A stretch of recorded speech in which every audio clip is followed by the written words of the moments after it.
Hello there, welcome to Can Sanity. It's cherry season, and so today we're going to be making cherry jam, and I'm going to show you some tips that I've learned along the way to make this go lickety-split. So let's get started. Okay, so to make cherry jam, and a low sugar cherry jam, all you need is your sugar, your cherries, some lemon juice, freshly squeezed is best for flavor, apples, and then you need to use a tart apple like Granny Smith because the apples will add pectin to your jam.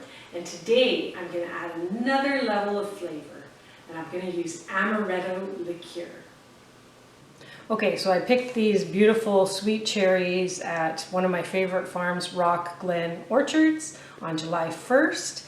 And as you can see, they're just a beautiful red color. They're perfect for making jam. That was about 5 days ago. When you pick them, you want to pick them with the stem on if you're going to use them later in your week, because they'll stay fresher with the stem on. If you're going to pick at the orchard and you're going to just do your jam that day, you can pick them without the stem, and then you can save the step of having to take the stems off. So the first thing I'm going to do is quickly take all the stems off, and then I'm going to pit them. Okay, so I've rinsed, I stemmed and then rinsed my cherries. It took me like 5 minutes to stem them, so it didn't take very long at all. When you pick cherries, store them in your fridge unrinsed, because if you rinse them and then put them in the fridge, they could mold. So store them in your fridge just as after you've picked, and then when you're about to use them in a jam, then do the work of pitting or stemming, rinsing, and pitting. Okay, so I'm going to start pitting now. Now, for years and years, 20 years, I just had a pitter like this, and it's easy to use, and you can buy them for like, you know, under $10, and you just put your cherry on the pitter, and just the pit will just come out like that. So this one just kind of got stuck because I went sideways, so that can happen. And so you can pit them this way for less than $10. You can pit them that way. Be careful of flying pits. And you can see that's very easy. Now, just recently, I was in a store and I saw this cherry pitter here from Norpro. And it was on sale for 32 bucks, and I thought, well, you know what, I'm going to give it a try because I do like to make cherry jams.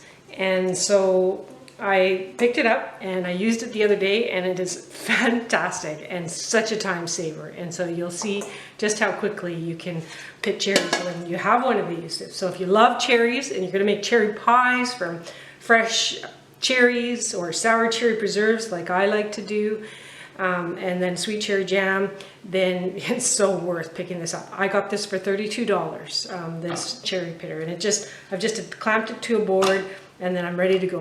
There's going to be a separate video on pitting the cherries, or separate video about this product, but today I just wanted to give you just a brief introduction about the pitter. So anyways, all you have to do is, now what I did was I clamped it to a board because I don't have quite the overhang on this counter. So I clamped it to a board so I could use it, and just to put a bowl here so that I could catch the cherries. And I put a little weight on the one side just so that the board just doesn't flip off. And so I just put my sugar over on the one side. So now to pit the cherries, really easy. Just throw a whole bunch of your cherries in there like that, and then just start pitting away. You can see how it could be so much faster than just using the other manual cherry pitter. I will pit these cherries probably in less than 5 minutes. Okay, so there's 4 pounds of pitted cherries, and you're going to put in 1.5 cups of sugar. So I'm just using a 1/2 cup measure here, so 3 times that is 1.5 cups of sugar. And you're going to cook this for 5 minutes until the cherries have released their juices, and then you're going to strain the liquid from the cherries, and then put the pot back on the stove and add some other ingredients. So we're just going to have to cook this now for 5 minutes. Okay, so I boiled those cherries for 5 minutes, and you do that because the next step is reducing the liquid from the cherry so that you get a much tastier jam and thicker jam. So I have a lot of pots, so I strain over top of one pot and just pour my cherries. Really like that. Now you might notice the occasional pit. I see a pit in there, and no cherry pitter is perfect. So if you see them, you can fish them out. You might, in a whole batch like this, end up with 5 pits. So whenever I give my jam away to people, I always say that there might be careful. There might be some pits still left in the jam. So now you're gonna put this pot. I'll just use this pot just for, and you're going to add your cored and seeded quartered Granny Smith apples with the skin side up into your pot.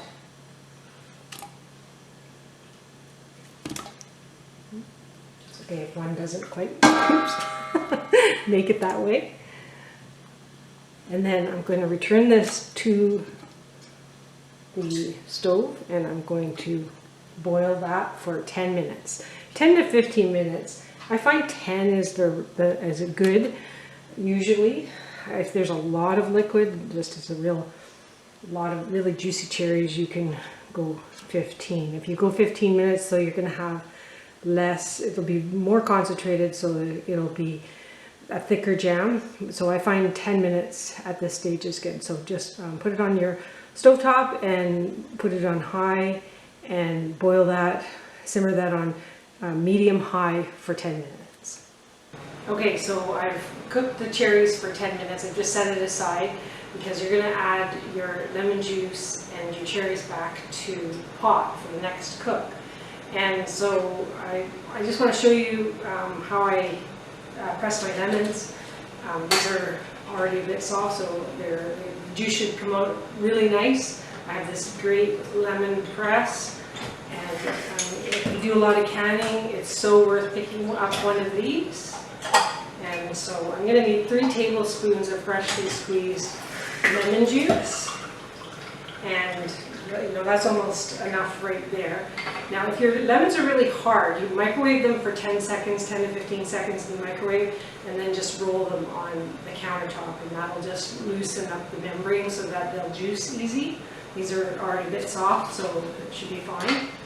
And I'm going to just do one more because I think I'm going to need it. Plus I have a couple other projects I can go back there, so I can use the lemon juice in that. So now, while you're cooking your jam, make sure you, at this stage, I only have about maybe 20 minutes left of cooking, cooking and filling, let's say. And so I've already started my pot, my canning pot, so preheat it so that you're not waiting for that to heat up. And so I already have that on the stove, and it's preheating. Once it's boiling, I'll shut it off so that I'm ready to go when I'm going to put my jars in my canning pot. And the other thing is I put my jars, after they've been washed with soapy water, rinsed or run through your dishwasher, I put them in a 225-degree Fahrenheit oven on a tray like that for 10 minutes, and that just sterilizes my jars. If you have room on your tray, put your rings on there as well. Or you can wash them with hot soapy water and then put them in boiling water for 5 minutes, and the rings should be fine. But if you have room, just throw them on your tray with your jars. Okay, so I'm going to add 3 tablespoons of lemon juice. And I've strained out the seeds and any pulp. And then you're going to add your cherries back to the pot. And you're also going to add any juice that has accumulated as well.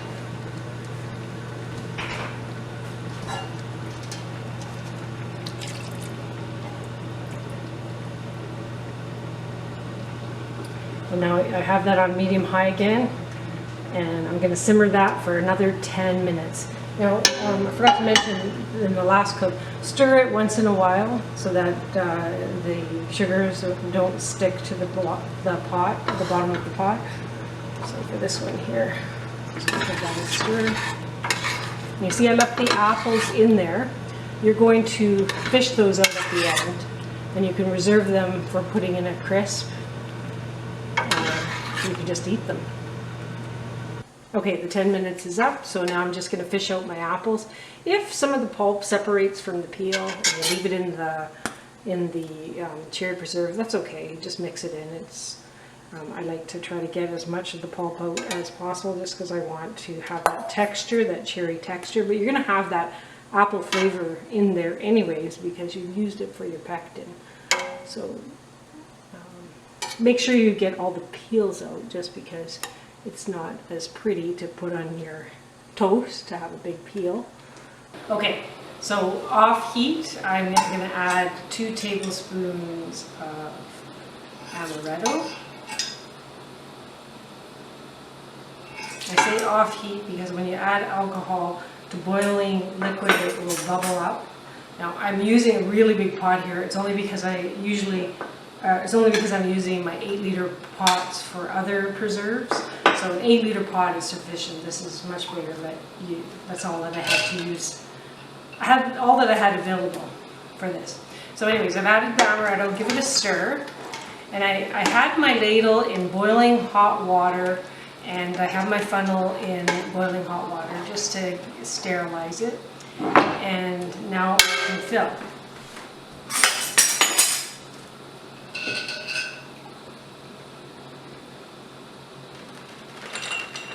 So I have more than enough jars here. It's because I'm doing some strawberry preserves as well today. So I also have a spoon in my boiling hot water so I can stir down my cherry jam.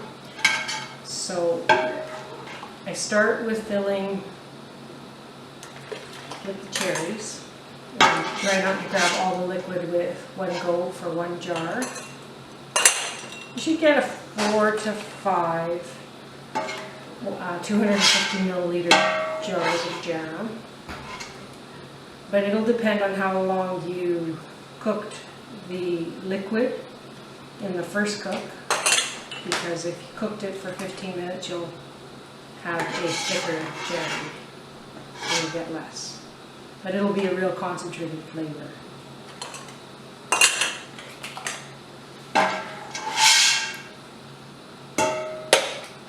Have to go back to the jars because you want to make sure your head space is good.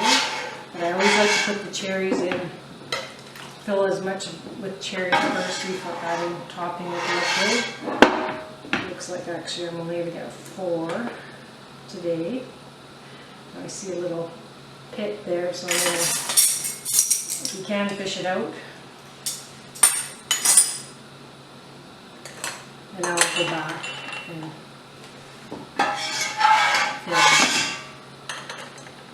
to a 1/4 inch from the top or from the rim. And the headspace is really important for canning, because if you don't have the proper headspace, your jars might not seal.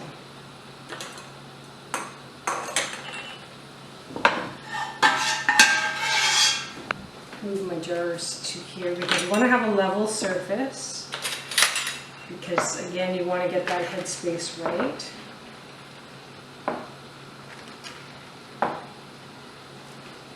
So now you're going to stir down.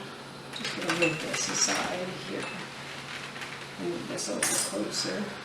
So you're just going to stir down your jam. Get any bubbles out. So this is how I like to make my jam. It's a little bit this strawberry jam, or this, cherry jam. I like it to be a little bit runny. But like I said, if you cook it a little longer in that first cook, then you'll end up with a thicker jam. So I'm just moving some cherries around here because I need that 1/4 inch head space. If you're not familiar with what a 1/4 inch looks like from the top of your preserve to the top of the rim of your jar, use a ruler and make sure that you get that headspace. And when you see that air in there and you start stirring it down, then you'll see that your headspace isn't quite correct. So it's really important to get any air bubbles out. And I'm adding the cherries rather than the liquid to the top because I want to get as many cherries in this preserve. And mine is already very liquidy, the jam that I'm making today.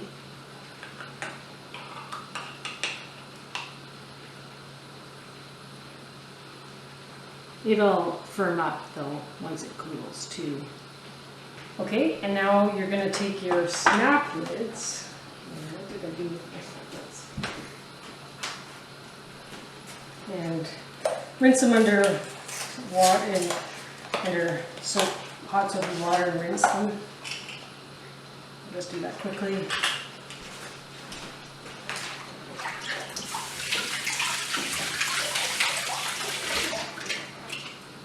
And I put them in that hot boiling water.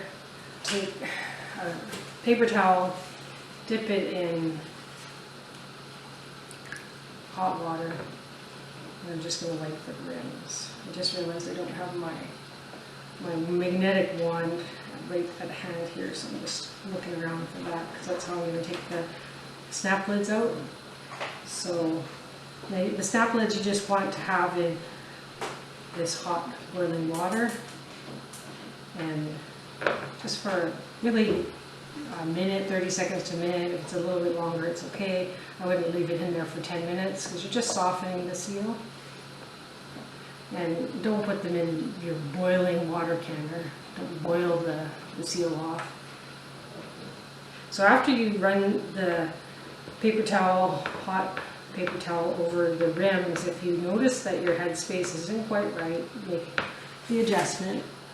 Then you've done all this work, picked the cherries, pitted the cherries, made the jam. You want it to seal. I can add just a little bit more to this one.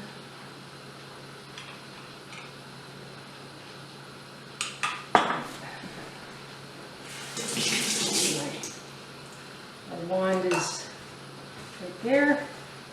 So now I'm going to grab the snap lids and put them on jars. And I have actually my rings right on the tray. They were sterilized at the same time as the jars. 10 minutes in the 225 degree Fahrenheit oven.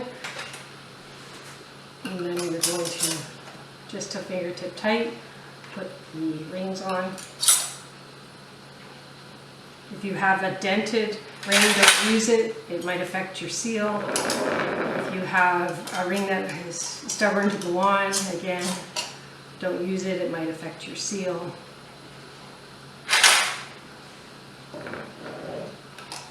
Just a fingertip tight because you want the air to come out of that jar. Any air that's in there to come out of that jar. So it's fingertip tight. Now we're ready to put them in the boiling water canner. Okay, you can see I have a rolling boil going. That's what you want. And now you're just going to add your jars. And you want to have 1 inch above your jars, 1 inch around the jars, and 1 inch away from the pot. Now, I have only 4, and this is quite a big canning pot, so I'm actually going to put an empty jar in the center. That's a little tip to just to keep those jars from moving around too much. This empty jar without a lid, and then just stick that in there so they don't bump into each other. They will move around, but I'm going to minimize that if you can. So that's in there. They're all about 1 inch apart, more than 1 inch above the top. Put the lid back on, and once that returns to a full rolling boil, I'm going to time it for 5 minutes. Okay, so my 5 minutes is up. I've already turned off the heat.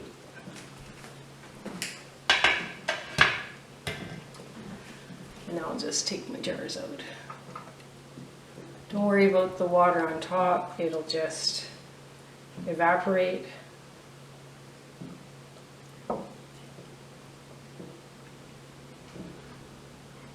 Just lift them straight up. Don't grab by the ring, because that ring will be loose.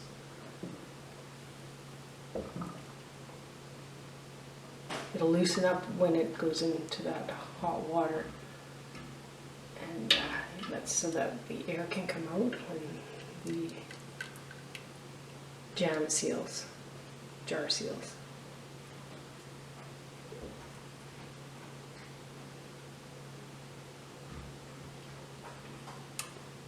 And sometimes you hear a snap and sometimes it's pretty quiet when they seal. I see two of mine have already sealed. I didn't hear the pop, but they have sealed already. There's one. Okay, so my jam all sealed, and so I'm super excited to be able to enjoy that in the winter over top of ice cream or over top of my favorite scone. And I had to pour myself a glass of amaretto over ice. It was my mom's favorite liqueur to have over ice. So here's to you, Mom. And I hope that all the moms out there are enjoying my videos, and I hope that if you are enjoying my videos that you subscribe to my YouTube channel and that you hit the bell so that you get a notification the next time we do a CanSanity video. And don't forget to check out cansanity.com for this recipe and all the other recipes that are waiting there for you. So again, here's to you, Mom. I hope you have a great day.